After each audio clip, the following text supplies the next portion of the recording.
Hello everyone, welcome to another video on the channel and welcome to another Gran Turismo 7 video. In this one we're going to take a look at the weather simulation feature, and after doing some testing I'm going to give you my thoughts and feelings on why I think it could change the online races in Gran Turismo 7 forever. So one of the biggest changes of Gran Turismo 7, certainly over GT Sport, is this introduction of the variable weather system. The track can start dry, the rain then comes down, soaks the track, and then a dry line appears as the cars drive over the racing line, and offline and over the curbs and stuff can take a little bit longer to drive, leaving puddles. It seems to be very well implemented. It is getting, rightly so, a lot of praise from other YouTubers and reviewers out there, and it looks absolutely fantastic as well. It looks very natural, looks very authentic, looks very authentic, and it has been very nicely done by PD. Now one thing I would say is that it's a little bit disappointing, the lack of tracks that's actually featured on. There doesn't seem to be any real rhyme or reason why it's not featured on tracks such as Laguna Seca or Daytona. I can't really understand the reason why not every track can have this system. But on the tracks it is featured, it looks very nice, it seems to work very well, and hopefully in updates in the future this can be added to more tracks. So the two things I want to test in this video was, one, can we set up a race where the weather plays a big impact on our kind of decision making and our results. So I've set up a very sort of similar kind of race to a daily race C, and point number two I wanted to test was when you set up the weather, and you'll see how we set it up just a little bit of a second, does the weather just do the same thing every single time you do that race, or is there a randomness as to how that weather comes in? So on the screen now is the settings that we're going to use to test the race. It's a custom race at the Red Bull Ring short of 22 laps. That's going to be around about 19 minutes, so typical daily race C length. Time out at ×4, fuel at ×2. The important part of this here is really the kind of time weather settings. So we've set it to custom weather early in the morning. Because of the length of race, that then allows us to have 4 weather slots here to kind of set up the custom weather. So we're going to start off with cloudy and warm on slot number 1. Slot 2 is cloudy with rain. Slot 3 is going to be light drizzle. And slot 4 is going to see the rain stop, and it's going to be cloudy, and hopefully should see the sun come back out. Group 2 cars are the cars that we're going to be racing against. Now the reason for that is that I just wanted to have a kind of fairly uninterrupted run against the AI cars. Hopefully they would just drive off into the distance, but I wanted to have the advantage of at least them being on the track and creating that dry line once the rain has come down. Professional level of course, and you can see the penalty settings there. Pit lane cutting penalty is on, and that's going to be quite interesting to look at a little bit later on in the video. Now one thing I did want to point out as well, there has been talk about whether there's any BOP in the game. If you go into a custom race in a Group 3 car, your car gets locked into a BOP, which is a little bit annoying because the computer cars don't get locked into that BOP, which is kind of the opposite of what GT Sport was like, where, well, at least you could change between whether you had your car BOP'd or non-BOP'd. But yeah, there's a few quirks to Gran Turismo 7 in certain elements that I'm finding a little bit worse than GT Sport, and that was a little quirk that I found a little bit annoying when setting up a custom race. But we're underway now, a grid start on the Red Bull Ring short here in the Mazda RX Vision. Should really have mentioned that earlier on. So it's the Mazda RX Vision that we're going to be doing our run in from Group 3, and as I hoped, the AI cars, the Group 2 cars, they are just driving off into the distance, and that means we can just kind of concentrate on the driving. So moving forward to lap number 3 here, we can see the weather radar in the bottom right hand corner, and this is where we saw our first evidence of some wet weather on the way. So we've got the radar set out to the longest distance there. I think it goes from 93 miles, and when there's no rain at the time, that's what you want to have your radar set on, because that obviously gives you the biggest kind of range of what you can see. And then once you kind of see that weather come in, you can then start using some of the more closer or lesser distance radars just to see exactly how close that rain is. Now one thing to note is that it doesn't have to be blue over the centre of the radar for the rain to come in. You can see here on lap 6 there's a few little raindrops starting to hit the windscreen, but it's not blue in the middle of the rain radar there. But you can see there's a rather big weather front coming in, and this track is about to get pretty wet, that is for sure. So into turn number 1 here at the start of lap number 7, we can see the raindrops now starting to hit the car with a little bit of vengeance. It's about to get pretty pretty slippy underneath this car. The wiper blade coming on there automatically, then back off again, but I think as we come round this corner it comes back on because we are going to be in the midst of some pretty heavy rain. So as we come to the end of lap number 7 here, you can see we've got a little bit of a decision to make.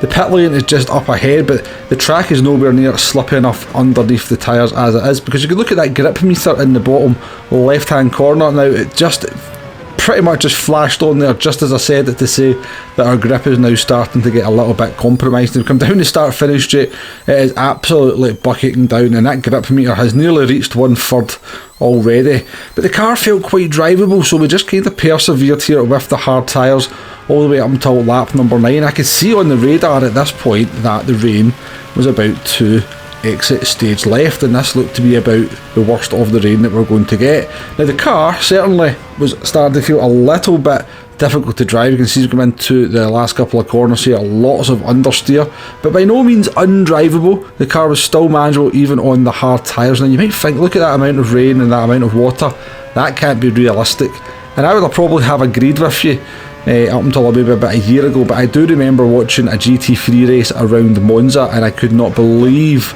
the weather, the rain, the level of water on the track that the drivers could still drive on the slick tyres.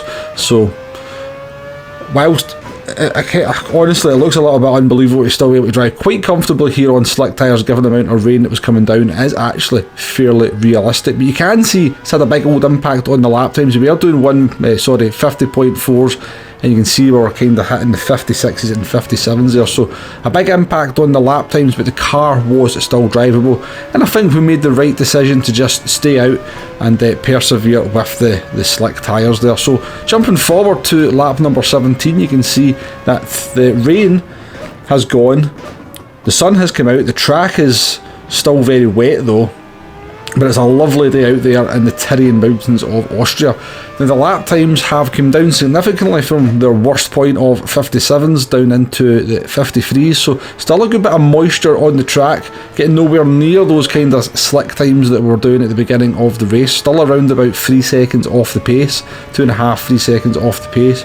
By the time we get to lap 22, despite the fact that the grip meter still saying we've got a little bit of a compromised grip, we're back into the 51s, and I think we actually finished with a 50.5, so that was a really interesting little run there. That rain did come down, but we managed to just I think we judged it right, stayed out on the hard tyres, and I think that was probably the right decision for that race, despite the fact we were losing 7 seconds a lap, and I really don't know if it would have been much quicker on the intermediates. And that's kind of a lot of the questions that's going to be asked in these races, certainly to start off with. You know, there's a lot of unanswered questions so far about where that crossover point is and what sort of what time, what's the best tyres for each condition, and that's why I can see there's a lot of potential in these wet races. But the biggest factor, or one of the biggest things that I'm taking encouragement from this test, is when I did test run number 2 just to try and maybe do a different strategy and to see what happened, the rain just didn't come. And this is actually a really good thing, because I literally just clicked on retry after doing the first run, so it's not like I set up a new lobby. This is meant to be the exact same conditions, the race is meant to, the weather's meant to come in exactly the same way as the first race, but it means there's a huge amount of randomness in the way the weather is coming in, even if the race is set up weather-wise in exactly the same way. And if that can be the case for the online races, then that is massive, because that means we have no idea going into the race what the weather's going to do. It's not like you can run the race a couple of times, know exactly what the weather's going to do, and then just kind of cater your strategy around that. This race played out entirely differently to the first one. The rain came in around about lap 6, came in quite heavy, to the fact where I was lapping 7 seconds a lap slower. In race run number 2, the wet weather just never came at all. And it was just a dry race from start to finish, and we actually finished the second race 50 seconds quicker than the first one. A huge point for the weather system, a huge point, because that randomness is game changing, absolutely game changing. Going into test run at number 3, again we just clicked on retry, so it's exactly the same lobby settings, or exactly the same settings as the first 2 races were set up, nothing has changed. Coming into turn 1 on lap number 4, the weather came down with a vengeance. Now I don't have the weather radar on at this point because this is replay footage and I can't change the MFD. I actually forgot to record the live gameplay footage, which is very, very annoying, but at least the replay footage is full screen. But yeah, the weather came down with an absolute vengeance and I thought, you know what, let's kind of risk something here. We're starting in last place. Let's imagine we're last place in a daily race C. The weather comes down less. We're at the pit lane. Let's go into that pit lane and stick on some intermediates straight away. Take a gamble and maybe we get a jump on everyone. Coming into the pit lane though, we actually lose the car. Big tank slapper, go over the white line. And that's going to result in a penalty. So a little idea of what that penalty is going to be for cutting the pit lane line, as you shall see when we exit the pits. Now here's another little feature, another little thing just about Gran Turismo 7 that I'm quite enjoying over GT Sport, is this full screen replays and also the full screen pit stop animations. I used to really get quite annoyed by the two little black bars that would appear at that point.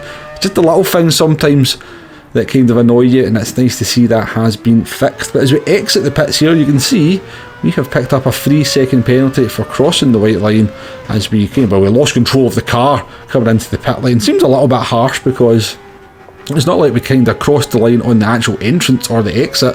We just actually crossed the line halfway down the pit lane because we had lost control, given them we're on slick tyres on a wet track. I think that's a little bit harsh from the marshals, but we'll take it.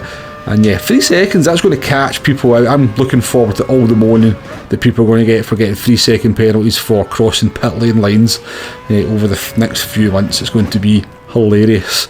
Anyway, this kind of race, at this point in this race, actually looked like we might have made a good call, but I remember flicking on the MFD at this point, looking at the weather and realising the rain was gone. Now the track was very, very wet at this point, so the intermediate tyres actually worked quite well. We were able to lap in the kind of high 52s, low 53s, and if you remember, on the slick tyres on the first run on the very wet track, we were in the 55s, 56s and 57s, so you know, at that point in the race, we'd have been much quicker on the intermediate tyres than we would have been on the slick tyres, but obviously the slick tyres then, not having the wet weather to work with, started to wear out really quickly. Intermediate tyres are very, very soft after all, and at the end of lap 13 we had to kind of admit defeat. We were getting too much tyre wear, the car was getting a little bit too slidey on the intermediates, and we had to come back into the pit lane for a set of slick tyres to finish this one. But yeah, again, this was actually kind of cool in my mind because, you know, we took a risk with the weather. We thought, let's kind of come in, you know, bite the bullet nice and early, get the intermediates. We could have been a hero, we turned out to be a zero. But yeah, if that rain had maybe stayed on just a little bit longer, or maybe even just came back a little bit, the choice of going onto the intermediate tyres would have been absolutely the correct one. As it turned out, it was the wrong one. The weather pretty much disappeared not long after we exited the pits on the intermediates. And yeah, we had to have slick tyres to finish that race. So yeah, I'm hugely impressed with the weather system in Gran Turismo 7.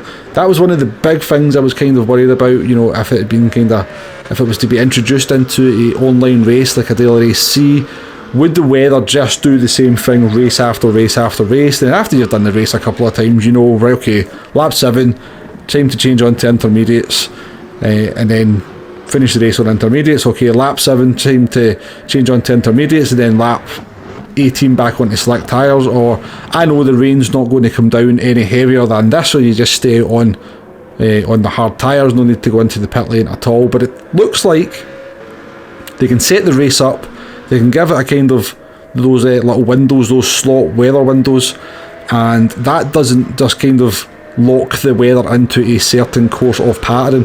It's just a kind of rough idea what the weather's going to do, and it turns out it could actually do very, very different things, even though the race and the weather has been set up in exactly the same way. And hopefully I've kind of demonstrated that to you here in this video. The first race, the rain never came down till lap number 6 and lasted about 4 laps. Then the track dried back up. Race number 2, even though it was meant to do exactly the same thing, or the weather was set up exactly the same way, it just never rained at all. And race number 3, the weather came in a little bit earlier than race number 1, didn't last anywhere near as long, and then dried up after that. So yeah, hopefully this has been a reasonable demonstration of what you can expect from the weather should it be introduced into sport mode. hopefully you've enjoyed the video. Hopefully they get sport mode sorted. There is a maintenance due tomorrow, I believe, or today, whenever you're watching this video, so it'll be interesting to see what that brings. But yeah, hopefully you've enjoyed this. Please hit that like button, please hit that subscribe button if you haven't already. Catch you on the next one. Goodbye now.